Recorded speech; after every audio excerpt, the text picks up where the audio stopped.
श्लोक 31. यज्ञशिष्टामृतभुजो यान्ति बृहं सनातनं नायल्लोकोऽस्त्ययज्ञस्य कुतोऽन्यः कुरु सत्तम. अर्थ: हे कौरवश्रेष्ठ अर्जुना, यज्ञ करून अवशिष्ट राहिलेल्या अमृताचे भोजन करणारे सनातन ब्रह्माला प्राप्त होतात.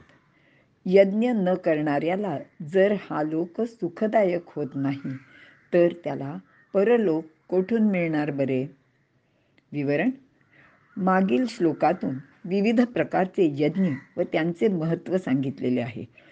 या श्लोकात यज्ञ करून जे अवशिष्ट राहिलेले आहे त्याचे भोजन करावे असे भगवंत सांगत आहेत. त्याने माणसाला इह आणि परलोकी सुख प्राप्त होते. अमृत, यज्ञ करून शिल्लक राहिलेले. अमृत म्हणजे ब्रह्मतत्व आणि तेच एक अमृत आहे.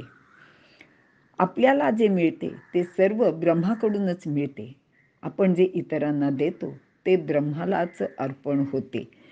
त्यातून जे शिल्लक राहिलेले आहे ते ब्रह्माचे दिलेले असल्याने ते सेवन केले तर त्याला अमृताचे सेवन केल्यासारखे फळ प्राप्त होते.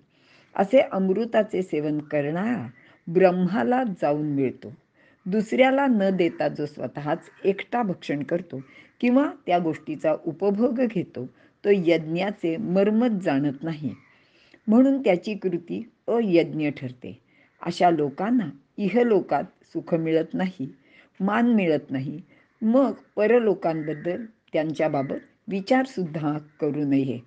माऊली पुढील 4 शब्दात असं सांगतात की जयाचे ऐहिक धड नाही, तयाचे परत्र पुससी काही. त्यांना समाजात, घरात कोणीसुद्धा विचारत नाही. ते फक्त स्वतःपुरतंच पाहतात. म्हणजेच ते अप्पलपोटे असतात. आणि अशा माणसांना जवळची माणसेसुद्धा जवळ घेत नाहीत. त्यांचा तिरस्कार करत राहतात.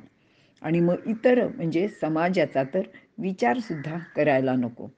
यज्ञ म्हणजे दुसऱ्याला देणे हा अर्थ आपण सातत्याने पाहत आलेलो आहोत. आपल्याजवळ थोडा भाग तरी इतरांना द्यावा. यज्ञ या शब्दाचा व्यापक अर्थ लक्षात घ्यायला हवा.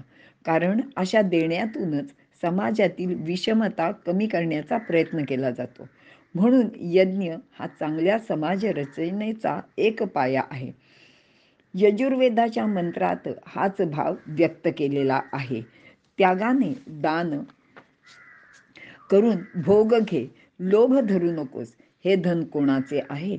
आपल्याजवळ असलेले सर्व लोककल्याणार्थासाठी खर्च करून शिल्लक राहिलेल्याचाच भोग आपण घ्यावा.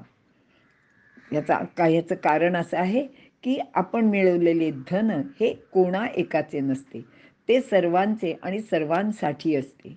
यासाठी स्वतः जे धनाचा किंवा इतर गोष्टींचा म्हणजे आपल्याजवळील धान्य, जमीन किंवा अनेक उपभोग्य वस्तू, जीवनावश्यक गोष्टी यांचा संग्रह करतात ते पापी होतात. मात्र दानाद्वारे आपल्या धनाचा यज्ञ करणारे पुण्यशील होऊन त्यांना सद्गती प्राप्त होते. आता यज्ञ न केल्यास इहलोकीही सुव्यवस्था राहत नाही. कारण जर माणसाची दानवृत्ती, त्यागवृत्ती लुप्त झाली तर समाजात फार मोठी विषमता येते. मग आपापसात द्वेष, मत्सर या भावना निर्माण होतात. मग कलह माजतात. माणसेच माणसांचा घात करतात. त्यांचे जीवन पशुपेक्षा अवनत होत जाते. यज्ञामुळे माणसाचे माणूसपण टिकून राहते. म्हणून माणसाबरोबरच यज्ञाची उत्पत्ती झाली असे भगवंत सांगतात. सहयज्ञा प्रजा सृष्ट्वा. श्लोक 10, अध्याय 3. माणसाला नर असे म्हणतात. न रमते म्हणजे जो फक्त भोगातच रममाण होत नाही, जो त्यागवृत्तीने यज्ञरूप जीवन जगतो.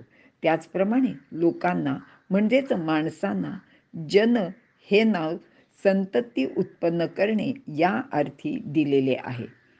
येथे वीर्याचा यज्ञ करणे म्हणजेच धर्मानुकूल गृहस्थाश्रमाचे पालन करणे असा आहे. या सर्वांचा विचार केला तर माणसाचे आयुष्य, त्याचे सामाजिक जीवन यज्ञरूपच असायला हवे. तसे नसेल तर समाजात स्वार्थी भोगी लोकांची संख्या वाढत जाते व तो समाज, तेथील लोक अवनत होत जातात. त्यांचे वाटेला फक्त दुःखच येते. असा हा यज्ञाचा व माणसाचा, समाजाचा निकटचा संबंध आहे. याप्रमाणे अनेक प्रकारचे यज्ञ सांगितलेले आहेत. त्यातच मानवजातीचे कल्याण आहे. निस्वार्थ भावनेने केवळ दुसऱ्याचे हितासाठी केलेले कर्तव्य म्हणजे यज्ञ. यामुळे कर्म अकर्म होते. श्लोक 24 ते 30 मध्ये एकूण 12 प्रकारचे यज्ञ भगवंतांनी सांगितलेले आहेत. ते थोडक्यात पाहूया. 1. ब्रह्मयज्ञ, म्हणजे प्रत्येक कर्मात कर्ता, करण, क्रिया, पदार्थ यांना ब्रह्म मानणे. 2. देवयज्ञ, सर्व गोष्टी त्याच्याच व त्याच्यासाठीच मानणे, म्हणजेच भगवंताला अर्पण करणे. 3. अभिन्नता रूपी यज्ञ, परमात्म्यापासून भिन्न अशी आपली स्वतंत्र सत्ता न ठेवणे, दुसऱ्याचे हितासाठी सर्व करणे, त्याला कर्तव्यरूपी यज्ञ असे म्हणतात. 4. संयमरूपी यज्ञ, इंद्रियांना विषयात प्रवृत्त होऊ न देणे. 5. विषय हवनरूपी यज्ञ, व्यवहारात इंद्रियांचा विषयाशी संयोग झाला तरी तेथे रागद्वेषादी द्वंद्व उत्पन्न होऊ न देणे. 6. समाधी रूप यज्ञ, मन बुद्धी सहित इंद्रिये व प्राण रोखून ज्ञानाने प्रकाशित झालेल्या समाधीत स्थित होणे. 7. द्रव्ययज्ञ, आपल्याजवळील सर्व पदार्थांचा दुसऱ्यासाठी उपयोग करणे. तपोयज्ञ, कर्तव्य पालन करताना येणाऱ्या अडचणींवर प्रसन्नतेने मात करणे व सहन करणे. योगयज्ञ, कार्याचे सिद्धी व असिद्धीमध्ये सम राहणे. स्वाध्यायरूपी ज्ञानयज्ञ, दुसऱ्याचे हितासाठी सत्शास्त्रांचे ज्ञान मिळवणे व दुसऱ्यांना देणे. 11. प्राणायामरूपी यज्ञ, पूरक, कुंभक आणि रेचकपूर्वक प्राणायाम करणे.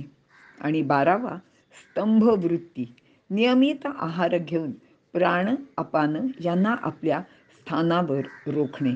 अशा प्रकारचे 12 यज्ञांचं या गीतेमध्ये भगवंतांनी वरील सर्व श्लोकात मिळून सांगितलेले आहे. इथे आपण थांबूया.